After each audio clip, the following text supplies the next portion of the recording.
নমস্কার বন্ধুরা, welcome back to my channel. আশা করি আপনারা ভালো আছেন। তো আজকে আমি নিয়ে এসেছি দুর্দান্ত স্বাদের রেসিপি শলা কচুর ভর্তা বা বাটা। গরম ভাতের সাথে ভীষণ ভালো লাগে খেতে। এক থালা ভাত এক নিমেষে শেষ হয়ে যায়।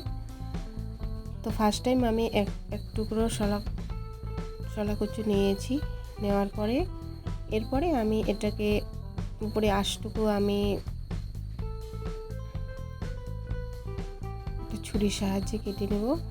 তো কাটানো হয়ে এসেছে। এরপরে আমি এটাকে টুকরো করে কেটে নেব। তো টুকরো করে কাটানো আমার হয়ে এসেছে। এরপরে আমি আবার এটাকে একটু ছোট সাইজের টুকরো করে কেটে নেব। তো এরপরে টুকরো করে কাটা নেওয়ার পরে এটাকে আমি ঠান্ডা জলে পরিষ্কার করে ধুয়ে নেব।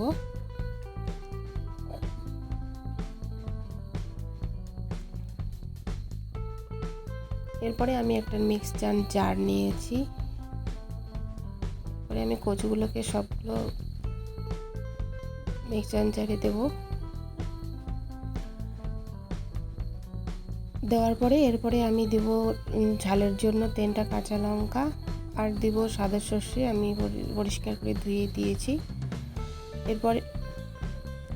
এরপরে আমি এটাকে বেটে নেব।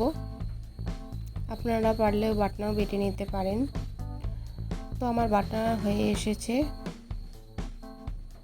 এরপরে আমি সাধারণ কিছু উপকরণ দিয়ে বানাবো। এখানে আমি নিয়েছি শুকনো লঙ্কা আর নিয়েছি কালো জিরে।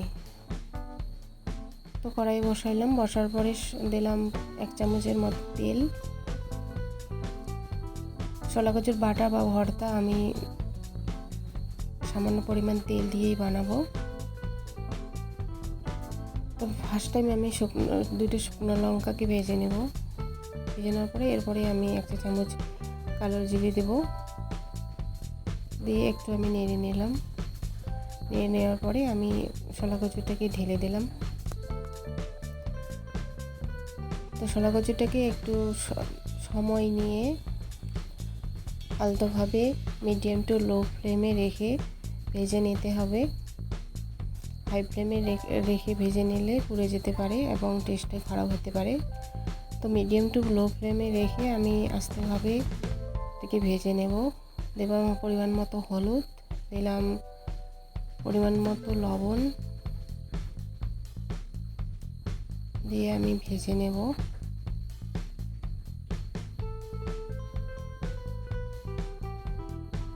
আপনারা হয়তো অনেকে শলা কচুর রেসিপি অনেক খেয়েছেন রান্না করে। তো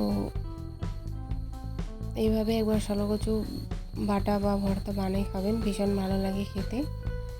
তো এইভাবে আমি শলা কচুটাকে ভেজে নিলাম। 5 মিনিটের মতো আমি ভেজে নিয়েছি।